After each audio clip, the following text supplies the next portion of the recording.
യാത്രകളും മനോഹരമാക്കുന്നത് നമ്മുടെ കൂടെയുള്ളവരാണല്ലേ. അങ്ങനെ ഞങ്ങൾ എല്ലാവരും കൂടിയപ്പോൾ വീട്ടിലിരിപ്പുറച്ചില്ല, നേരെ വാഗമണിലേക്ക് വണ്ടി വിട്ടു. കുട്ടിക്കാനം പോകും വഴിയുള്ള ഓപ്പൺ കിച്ചണിൽ നിന്നാണ് ഞങ്ങൾ ബ്രേക്ക്ഫാസ്റ്റ് കഴിച്ചത്. ഇവിടുത്തെ ഭക്ഷണവും അതുപോലെ തന്നെ സ്റ്റാഫ്സും ഒരുപോലെ അടിപൊളിയാണ് കേട്ടോ. യുവിക്കുട്ടനെ അവർ ഒരുപാട് കെയർ ചെയ്തു. ഞങ്ങളുടെ മെയിൻ അജണ്ട സ്ഥിരം സ്പോട്ടുകളായ മുട്ടക്കുന്നും പൈൻ ഫോറസ്റ്റും അല്ലാതെ അൺഎക്സ്പ്ലോർഡ് ആയിട്ടുള്ള വാഗമൺ എക്സ്പ്ലോർ ചെയ്യുക എന്നതാണ് കേട്ടോ. എന്നൊക്കെ പറഞ്ഞ് വീമ്പിളക്കാമെങ്കിലും സത്യത്തിൽ യുവിക്കുട്ടൻ ഉള്ളത് കൊണ്ട് ഈ സ്ഥലങ്ങളൊക്കെ ഞങ്ങൾക്ക് നിഷിദ്ധമായി തീർന്നു.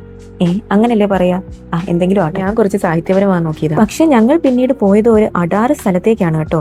Falcon crest resort. എന്റെ അമ്മയെ നല്ല കിടിലം സ്റ്റേ ആയിരുന്നു. ഒരു പ്രൈവറ്റ് വില്ല തന്നെ നമുക്ക് കിട്ടി. വിത്ത് 1 hall, 2 bedrooms, balcony and A private parking space. ബാൽക്കണിയിൽ നിന്നുള്ള വ്യൂ അന്യായ വ്യൂ ആയിരുന്നു കേട്ടോ. ഉടൻ തന്നെ ഞങ്ങൾ പ്രീ ഓർഡർ ചെയ്ത ബിരിയാണി വന്നു. തരക്കേടില്ലാത്ത നല്ല ഫ്രഷ് സാധനം. പിന്നെ ഞങ്ങൾ ഒന്ന് ഉറങ്ങി എണീറ്റിട്ട് പൂളിൽ ചാടാമെന്ന് വെച്ചു. ഇവിടുത്തെ ഇൻഫിനിറ്റി പൂളാണ്. പൂളിലേക്ക് പോകും വഴിയുള്ള കാഴ്ചകളാണ് ഇത്. അവരൊക്കെ നേരത്തെ തന്നെ പോയി. എന്ത് ചെയ്യാം, റെസ്പോൺസിബിൾ ആയുള്ള ഒരു അമ്മയായി പോയില്ലേ. പൂളിലെ വെള്ളം നല്ല ചിൽഡ് ആയിരുന്നു. അത് പറഞ്ഞപ്പോഴാണ് ഇവിടുത്തെ ക്ലൈമറ്റ് നല്ല കൂളാണ്. ഒട്ടും ചൂടുമല്ല തണുപ്പുമല്ല. ഡിന്നറും ഇവിടുന്ന് തന്നെ ആയിരുന്നു കേട്ടോ. അത് റിയലി ഓസം ആയിരുന്നു. പക്ഷേ വീഡിയോ എടുക്കാൻ പറ്റിയില്ല. പിന്നെ കാലത്ത് ഞങ്ങൾ കോംപ്ലിമെന്ററി ബ്രേക്ക്ഫാസ്റ്റ് കഴിച്ചതിന് ശേഷം അവിടുന്ന് യാത്രയായി. നല്ല സർവീസും അറ്റ്മോസ്ഫിയറും ഉള്ള ഒരു റിസോർട്ട് ആയിരുന്നു കേട്ടോ ഇത്. അതുകൊണ്ട് തന്നെ ഒരു 5-ൽ 4.5 റേറ്റിംഗ് കൊടുക്കും. നേരെ വീട് പിടിക്കാമെന്ന് ഓർത്തെങ്കിലും അവിടുത്തെ അഡ്വഞ്ചർ പാർക്ക് ഞങ്ങളെ മാടി വിളിച്ചു. ആദ്യം തന്നെ ഞാനും വീണിയും കയാക്കിങ്ങിന് പോയി. 20 മിനിറ്റിന് 300 രൂപ. വലിയ കുഴപ്പമില്ലല്ലേ. മുന്നിലേക്ക് പോകണമെങ്കിൽ പിന്നിലേക്കും, പിന്നിലേക്ക് പോകണമെങ്കിൽ മുന്നിലേക്കും, റൈറ്റിലേക്ക് പോകണമെങ്കിൽ ലെഫ്റ്റിലേക്ക് പോകണമെങ്കിൽ റൈറ്റിലേക്കും തുഴയണം എന്നൊക്കെയാണ് ഞങ്ങളോട് അവിടുന്ന് പറഞ്ഞു തന്നത്. സത്യത്തിൽ ഞങ്ങളുടെ കിളി പോയി. കുറച്ച് കഴിഞ്ഞപ്പോൾ ടെക്നിക്ക് പിടികിട്ടി. അവസാനം വള്ളം കരക്കടിപ്പിച്ചു. പിന്നീട് ഞാൻ സ്കൈ സൈക്ലിംഗ് ചെയ്തു. ഒരു ആവേശത്തിന്റെ പുറത്ത് കേറിയും പോയി.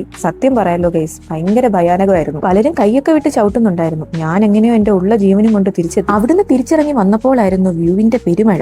കോടയും വെയിലും എല്ലാം കൂടി ഒരു പ്രത്യേക എഫക്ട്. ഇത് കണ്ടോ, സ്കോഡ ഇൻ കോട വിത്ത് സൺലൈറ്റ്. പിന്നെ ഞങ്ങൾ ഡിന്നറും കഴിച്ച് നേരെ വീട്ടിൽ പോയി. ഇതിനൊക്കെ നന്ദി പറയേണ്ടത് യുവിക്കുട്ടനോടാണ്. അവൻ ഭയങ്കര കോപ്പറേറ്റിംഗ് ആയിരുന്നു. അപ്പൊ അത്രേ ഉള്ളൂ ഞങ്ങളുടെ Vagamon mini vlog. Tata, bye bye.